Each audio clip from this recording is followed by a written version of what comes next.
So greetings to everyone. Welcome to this podcast about Initiative Afrique at the University of Bern. My name is Hugues Abriel and I'm the Vice Director for Research and Innovation at the University of Bern.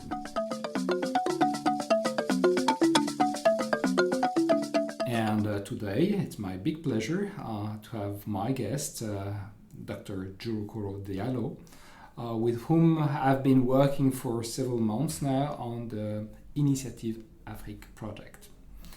Hello, Djourou. Thank you for taking time today for this interview, and I hope you are doing well. Thank you very much, Hugues. It's a pleasure to be here.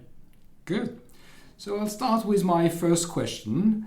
Could you briefly introduce your role at the University of Bern and your academic background, where you're coming from? Thank you very much. I am currently working as the coordinator of the activities of Initiative Afrique.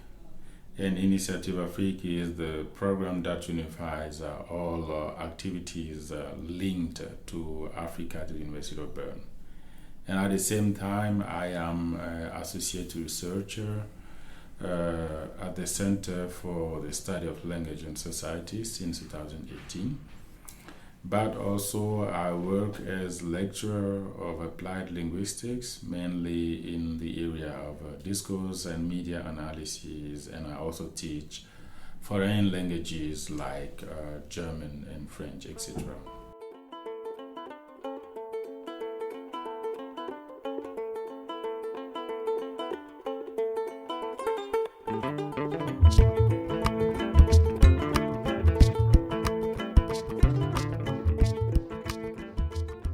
Well, originally, where you're from? Yes. First, I would like to say that I am nowadays a Swiss citizen. Okay. But I was born and raised in Bamako in Mali, in West Africa. And my first language is Bambara, but my second language is French. So I'm Francophone. Right. We're both Francophones and we're speaking in English. That's good. Yes. And you studied in Mali or you studied in Europe? I have a long journey from Bamako to Bern. Okay. Because when I finished my school, after my baccalaureate A-level exam, I had a scholarship of the Malian government to study in Algeria. I studied at the Senior University of Oran in Algeria. Oran is the second biggest city of Algeria. And from there, I had my first contacts to Germany. And I had a scholarship of the German Office for Academic Exchange called the Deutsche Akademische Austauschdienst.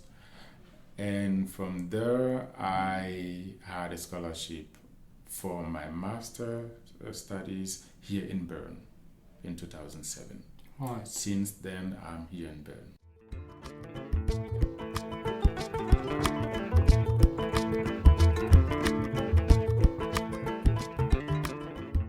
And your field of study is? I studied German linguistics, and it turned out to be applied linguistics. I see. But also Latin languages, Spanish and somehow French. But French is my language, as I say.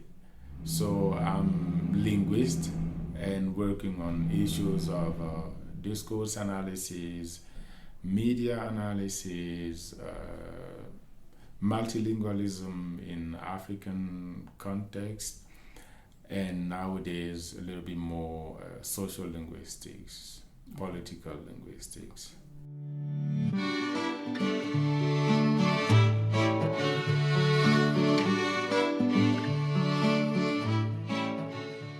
So you mentioned you are here in Bern since 2007. So yes.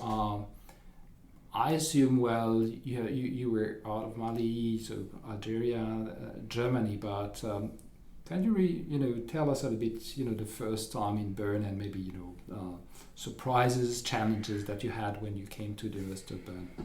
I remember well, but I would like to say first, before coming to Bern, I already spoke German because, as I said, I was in Germany too.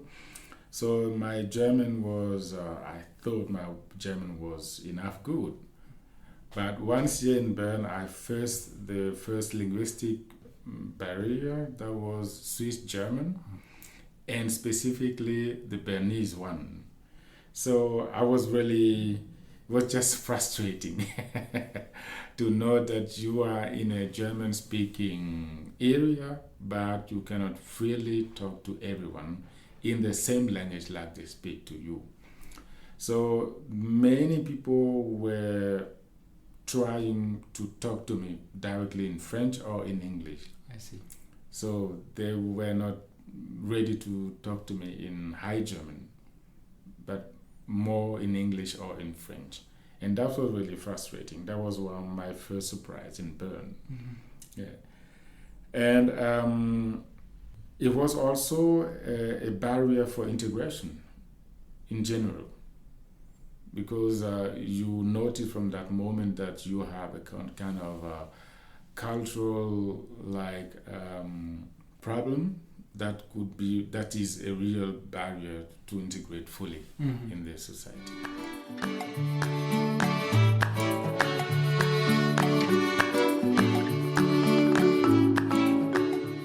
Okay, and maybe souvenirs of more positive things, less challenging. What was a positive surprise when you came here to Bern? I must say, honestly, I knew practically nothing about Switzerland before coming to Bern, because I came from a country where we are more oriented to France or US, Canada, or at a certain level Germany, but we don't know much about Switzerland. And even now many of my friends think that Zurich is part of Germany. Okay. And I tell them no, it's in Switzerland. So I did not know much about the country. My scholarship started here in summer 2007. It was a scholarship of the canton of Bern, and it helped me a lot to start my academic career here in Bern, in Switzerland. That was very, very positive. And I could really fully concentrate on my studies, on my career. The working conditions are just fantastic, which is something unique here in Bern. And also Bern is a small city where you can reach many things at the day, and in the day, and the institution, they work just perfectly. So you can spare time easily in your everyday life to work, to concentrate on what you are here for, right. What is very, very positive.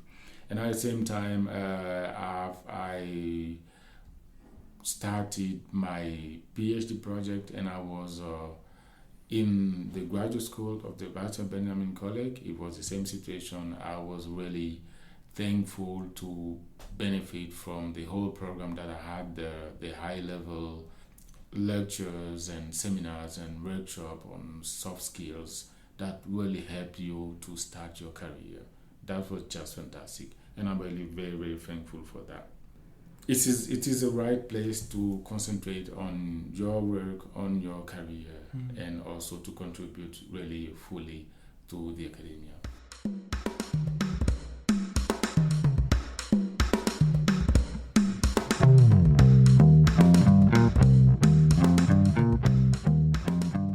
Thanks. Let's go now to the present time. So we are at the University of Bern, so you're a senior scientist here, you have this role as a coordinator. So what do you think is your role, as a trained person coming from the African continent here at the University of Bern? So it is very interesting, because I see that my role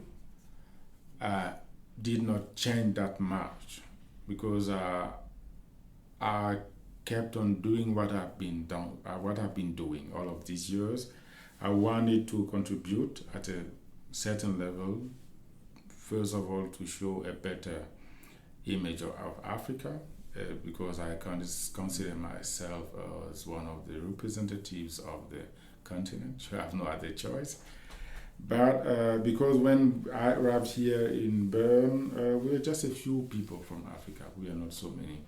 So at that moment, people here in the university or even the country, they were not yet really ready to embrace diversity, to accept people from other cultures, from other linguistic areas. So, and mainly from Africa, and because of many other aspects. So it was not easy. The institutions were not yet ready for that. Mm-hmm.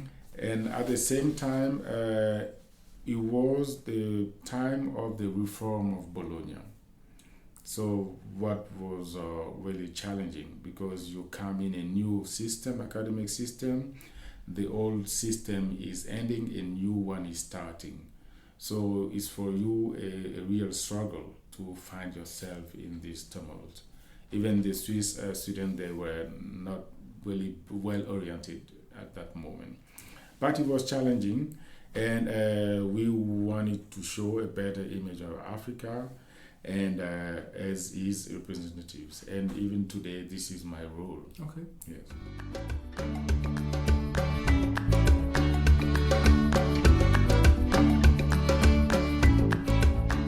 So you and me, we started with this Initiative Afrique. We are still in a phase where we are trying to figure out a little bit, what could be our priorities.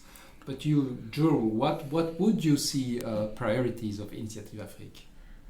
So first of all, I have to say that I'm very, very thankful and even proud to have this responsibility to help here at the university and promote the relationship between Bern and the African institutions. I'm convinced that Initiative Afrique is a unique opportunity for all of us to work together as partners, but also as just humanity.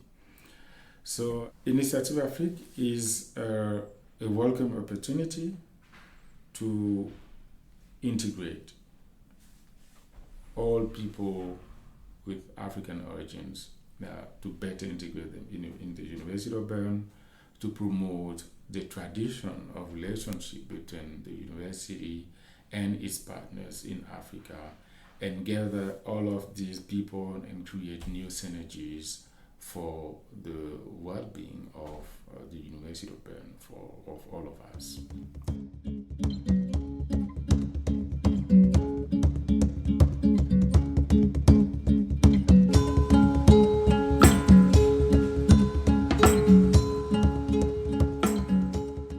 So we went through a few specific activities. Maybe, we had this survey. And for you, what could be, the first 2 or 3 activities that you would do start as soon as possible? As soon as possible, I would keep on working on the community building. Right. This process, keep on working on this process to build the community. Initiative Afrique. I mean, the community of researchers, scholars from the University of Bern working on issues related to Bern. Be they from Africa or from nowhere, they are just people from the University of Bern. And keep on building that the second level of this community, that would be like the project with the African student or employees of the University of Bern with African origin that we call All Africa Ubuntu. to make something formal, so that the university recognizes that these people are here, they are part of the institution, they also have right to be respected. And I think these are issues which we should just face if you really want people to be integrated, if the institution want people to feel better and to do what they are here for. And I also think that from our survey, the issue of decolonization is central. The issue of partnership is central. The issue of funding small grounds is central. I think we should focus on these topics and try together to find ways how to tackle them.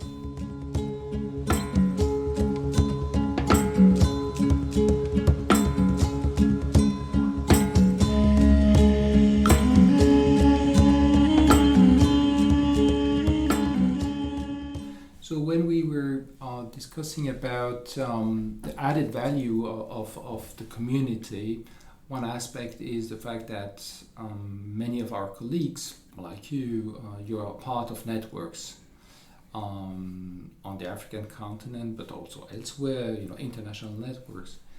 Are you part of such networks and activities, and how do you see that you can bring an added value to the University of Bern, to the academic activities of the University of Bern? Yes, thank you very much for this question. This is something that is very important for me personally, because I've been seeing myself all of these years as someone who is building bridges between the cultures to really promote intercultural exchange and communication between both sides. And this is my conviction. We need this because we face the same challenges despite all differences, but I think we share more than we think that divide us. We should focus more on what is common for us as a humanity. And doing so, I've been encouraging the exchange between Bern through my research, through my publications, through my participation to different conferences, trying to highlight the intercultural aspects. So, but at the same time, I am also a member of the Malian Society of Applied Sciences since years, and I'm freshly elected as the General Secretary of this society. And I must say this society has a considerable impact in Africa. And this is a network that could really help us to face the issue of partnership with African partners. And I'm convinced that the partnership, collaboration between Initiative Afrique and the Malian Society of Applied Sciences can bring us to the next level.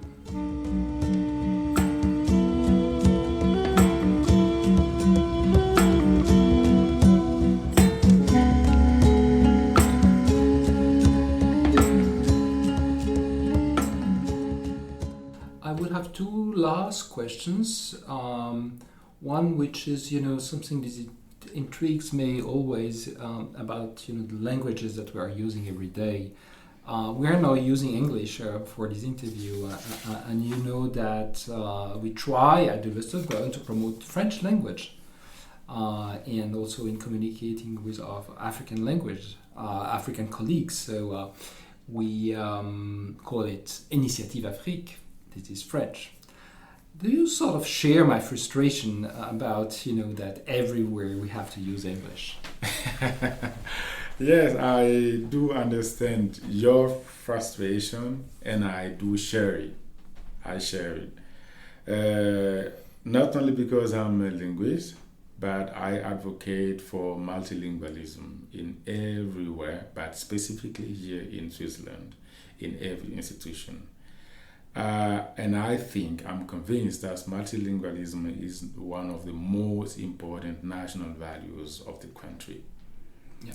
So for this reason, the national languages should not be neglected because of English, no matter where it is. But the academia is what it is. We are trying to have a kind of common language. A kind of common language. It might be English, but it might also be just our research, how we could contribute to propose better solution to the challenges that humanity is facing. We need a common language, but it might not necessarily be one language. It can just be the language of humanity. And I think that in Switzerland we should keep on working on the national languages. Initiative Afrique uses at least 3 languages: English, French, and German. So if you want to be inclusive, if you want to be international, we must be more flexible. And if needed, we can also work in Italian when we have contact with people from this area. So I am fully for plurilingualism and multilingualism. Okay. Not only in Switzerland but worldwide, because this is humanity. Right.